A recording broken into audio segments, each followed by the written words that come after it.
Ladies and gentlemen, aviation enthusiasts and curious minds alike, welcome to the thrilling mini-series that will take you soaring through the skies called What Makes This Plane Great? Now, those of you who have been watching my classic Duel series would have by now seen at least one episode that features the Japanese single-engine fighter, the Mitsubishi A6M Zero.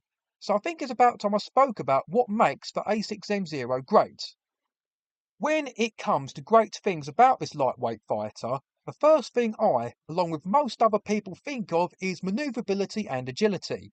Along with its lightweight army counterpart, the KR-43 Hayabusa, the Zero has to be one of the most manoeuvrable aircraft of the war.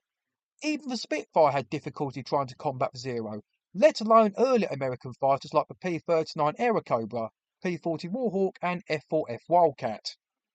Us allies soon had to learn the best way to dogfight the Zero was to not dogfight it at all. So us allies started coming up with dive and zoom or boom and zoom tactics, where they would dive towards the lightly armoured Zero while firing short bursts of their machine guns, then they would climb back up to altitude again.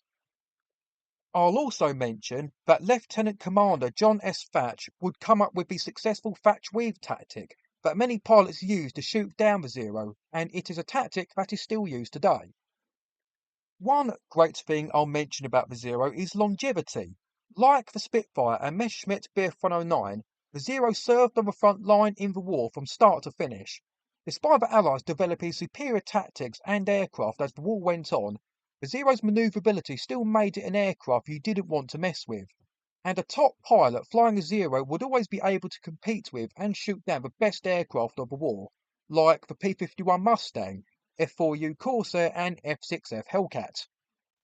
As well as a respectable top speed and a decent armament of two 303 machine guns and two 20mm cannons, like its army counterpart the KR-43 Oscar, the other main great thing about the Zero is its range. While other earlier fighters of the war were lucky to have a range of 800 to 900 miles, the Zero had a range of between 1100 and 1200 miles. The Zero's impressive range meant that it was always able to strike first, and at the same time keep its aircraft carriers out of harm's way, as the Zero was often able to strike the enemy a couple hundred miles before any Allied aircraft could hope to get near the Japanese carriers. In fact, the Japanese pilots were able to strike targets all over the Pacific that were about 500 miles away from their carrier and come all the way back. Another great thing about the Zero is that when the Americans first captured an intact Zero, that would play a big part in turning the tide of the war against the Japanese in the Allies' favour. The fact the Americans were finally able to test fly the so-called Akaton Zero, which was the dominant aircraft in the Pacific and the bane of the American Navy, meant that they could find the plane's strengths and weaknesses, and they could finally suss out how to defeat it in combat.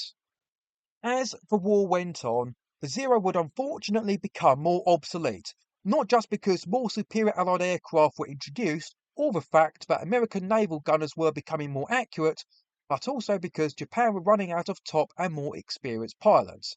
So with Japan becoming more desperate, they would of course introduce the kamikaze tactic.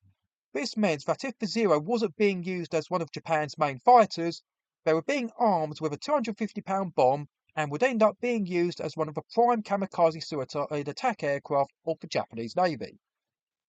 And that's it for this thrilling journey through the skies. If you haven't already, make sure to subscribe to this channel and hit that notification bell so you can stay up to date with my aviation content, etc. Check out the two videos at the end, all my CD reviews, or even the playlist I've created. Cheers.